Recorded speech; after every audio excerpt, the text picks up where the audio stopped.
बिस्मिल्लाहिर्रहमानिर्रहीम। अस्सलाम वालेकुम students, I am Mohammad Fawad Malik. Students, हम फिजिक्स का चैप्टर 16 कर रहे थे जिसमें आज हमने शॉर्ट क्वेश्चंस करने हैं। तो ये क्वेश्चन नंबर 1 से शुरू करते हैं।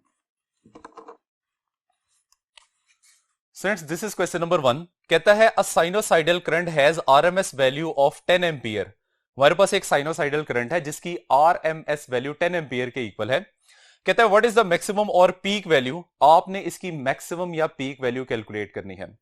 तो स्टूडेंट्स, जो रिलेशन होता है रूट मीन स्क्वायर करंट का, that is I R M S, which is equal to peak current divided by under root two. अब चूंकि हमने यहां पे आई नॉट की वैल्यू फाइंड करनी है, इसलिए ये वैल्यू बन जाएगी I naught that is equal to under root two times of I R M S.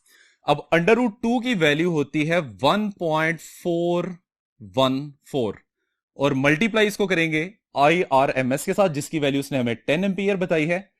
तो पीक करंट की वैल्यू बन जाएगी 14.1 एम्पियर। तो स्टूडेंट्स, ये है हमारे पास फर्स्ट क्वेश्चन का आंसर। आइए अब क्वेश्चन नंबर 2 पे चलते हैं। Students, this is question number 2। कहता है name the devices that will permit the flow of DC but opposes the flow of AC. आपने उस डिवाइस का नाम बताना है जो कि डायरेक्ट करंट को फ्लो करने देता है जबकि अल्टरनेटिंग करंट को ब्लॉक कर देता है। और इसी तरीके से बी पार्ट में कहता है permit the flow of alternating current but opposes the flow of a direct current. और उस डिवाइस का भी आपने नाम बताना है जो कि डायरेक्ट करंट को ब्लॉक करता है जबकि अल्टरनेटिंग करंट को पास करने देता है। तो स्टूडेंट्स, इसमें फर्स्ट वाला जो केस है इसका आंसर पहले लिखते हैं। कहता है कि inductor is a device that permits the flow of DC but opposes flow of AC। उसकी रीजन क्या है स्टूडेंट्स? उसकी रीजन ये है कि इंडक्टर की जो रिएक्टेंस होती है that is given by XL which is equal to 2 pi F into L. अब अगर हम इसको डायरेक्ट करंट के लिहाज से देखें तो डायरेक्ट करंट की जो फ्रीक्वेंसी होती है f direct current that is equal to 0। अब अगर ये वाली वैल्यू आप इस फॉर्मूला में पुट करेंगे तो हमें यह पता चलता है कि इंडक्टर की रिएक्टेंस डायरेक्ट करंट के लिए 0 के इक्वल आ जाती है। यानी कि इंडक्टर डायरेक्ट करंट को किसी किस्म की ऑपोजिशन नहीं दे रहा। तो इसका मतलब है कि डायरेक्ट करंट इसमें से इजीली फ्लो होता रहेगा। But on the other hand आपको पता है अल्टरनेटिंग करंट में पल्सेस होती हैं, उसकी फ्रीक्वेंसी जो कि हम पाकिस्तान में यूज करते हैं 50 हर्ट्ज होती है। तो डेफिनेटली वो कोई नॉन जीरो मैक्सिमम आंसर दे रही होगी जिसकी वजह से इंडक्टर अल्टरनेटिंग करंट को मैक्सिमम ऑपोजिशन प्रोवाइड करता है। अब स्टूडेंट्स, हम सेकेंड पार्ट का आंसर लिखते हैं। अब हमने ऐसा डिवाइस बताना है जो कि डीसी को ब्लॉक कर दे जबकि एसी को फ्लो करने दे। सो इस तरह के डिवाइस का नाम है कैपेसिटर।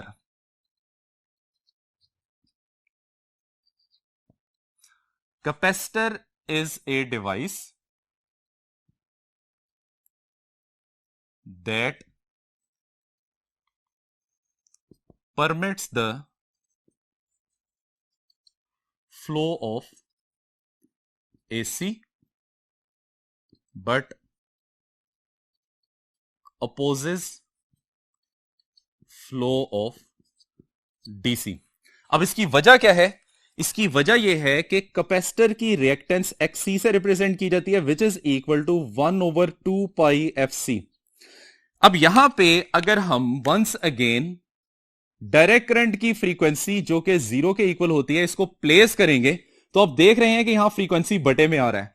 अब अगर बटे का आंसर 0 हो जाए तो यहां पे रिएक्टेंस की वैल्यू इनफाइनाइट हो जाएगी, विच मींस दैट कि कैपेसिटर एक ऐसा डिवाइस है जो कि डायरेक्ट करंट को इनफाइनाइट ऑपोजिशन ऑफर करता है, तो ये उसको ब्लॉक कर देगा।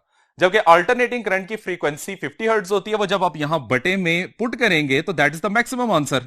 तो नीचे वाला आंसर बहुत मैक्सिमम होगा रिजल्टिंग एक्स सी की वैल्यू बहुत ज्यादा स्मॉलर हो जाती है, जिसकी वजह से हम कहते हैं कि कैपेसिटर एसी को पास करने देता है जबकि डीसी को ब्लॉक कर देता है। अब स्टूडेंट्स हम चलते हैं क्वेश्चन नंबर 3 की तरफ। क्वेश्चन नंबर 3 में कहता है how many times per second will an incandescent lamp reach its maximum brilliance when connected to a 50 hertz source। कहता है कि इनकैंडिसेंट का लैंप है जिसको आपने एक ऐसे अल्टरनेटिंग सोर्स के साथ कनेक्ट किया हुआ है जिसकी फ्रीक्वेंसी 50 हर्ट्ज के इक्वल है, तो बताएं वो अपनी मैक्सिमम ब्रिलियंस पे एक सेकंड में कितनी दफा पहुंचेगा। तो स्टूडेंट्स सबसे पहले हम इस 50 हर्ट्ज सोर्स की बात करते हैं। तो स्टूडेंट्स ये आपके सामने एक साइकिल है।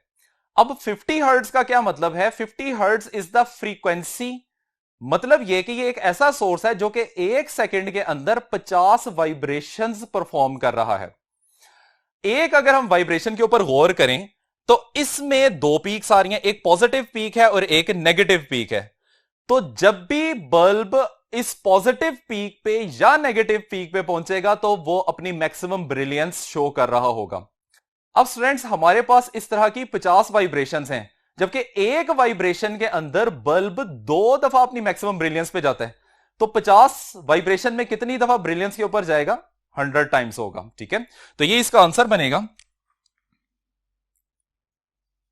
The lamp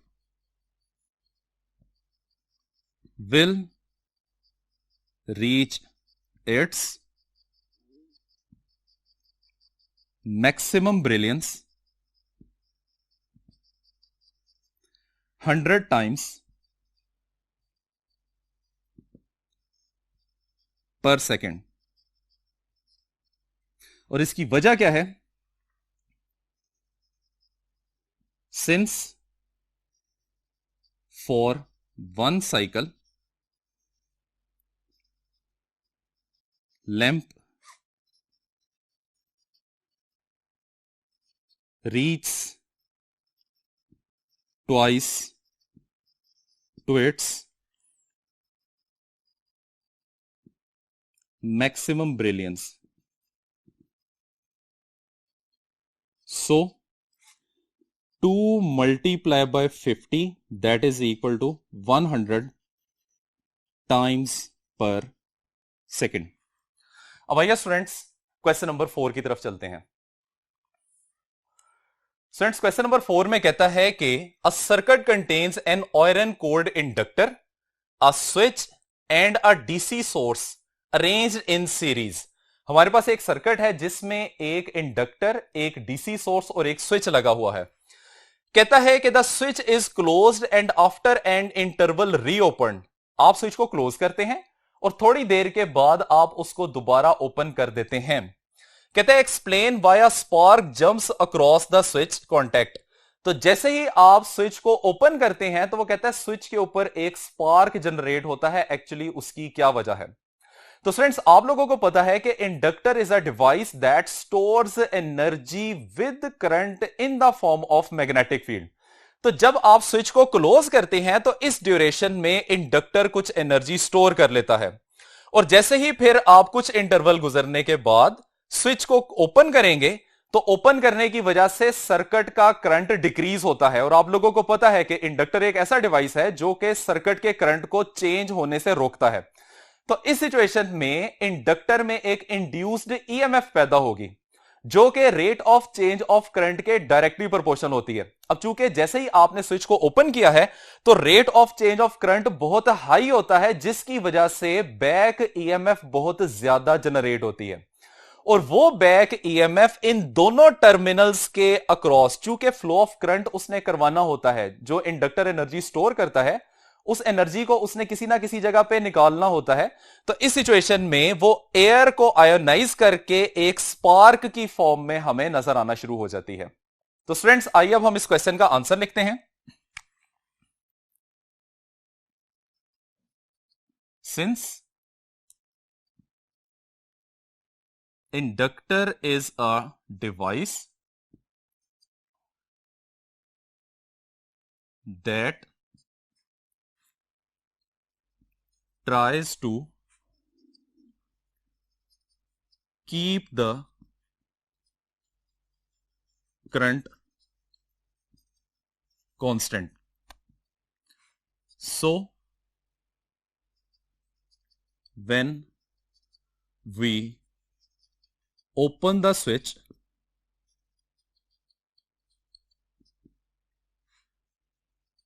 then current decreases from its maximum value to 0. During this,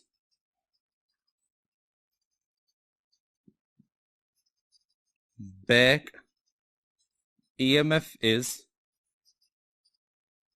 produced, which produces spark across the contacts of switch. तो स्टूडेंट्स ये है हमारा आंसर. अब हम चलते हैं क्वेश्चन नंबर 5 की तरफ. स्टूडेंट्स क्वेश्चन नंबर 5 में कहता है how does doubling the frequency affect the reactance of an inductor and a capacitor.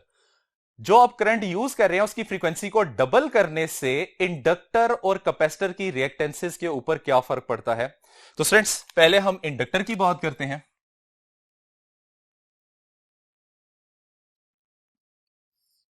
Students inductor की रिएक्टेंस का फॉर्मूला होता है XL that is equal to 2 pi F into L.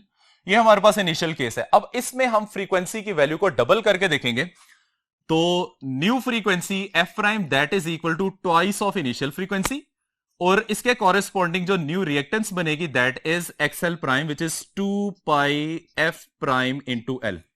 अब स्टूडेंट्स हमें पता है एफ प्राइम की वैल्यू इनिशियल फ्रीक्वेंसी का डबल है. So XL prime that is equal to 2 pi into F prime की वैल्यू आ जाएगी 2f और साथ एल एज इट इज आ जाएगा. अब इस फार्मूला में ये 2 एक्स्ट्रा आ रहा है, इसको हम बाहर निकाल लेते हैं और बाकी तमाम वैल्यूज को कंबाइन करके लिखेंगे तो that is 2 pi F into L.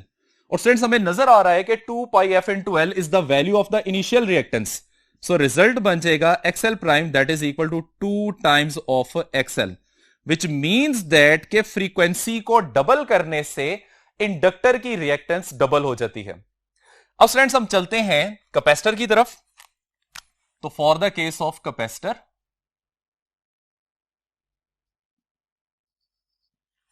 Capacitor की रिएक्टेंस का रिलेशन होता है X C that is equal to 1/2 pi F into C. ये हमारे पास इनिशियल रिलेशन आ जाएगा. अब इसमें भी बिल्कुल इंडक्टर की तरह हमने फ्रीक्वेंसी की वैल्यू को डबल करना है. तो इसके लिए हम लिखते हैं F prime that is equal to 2 times of F.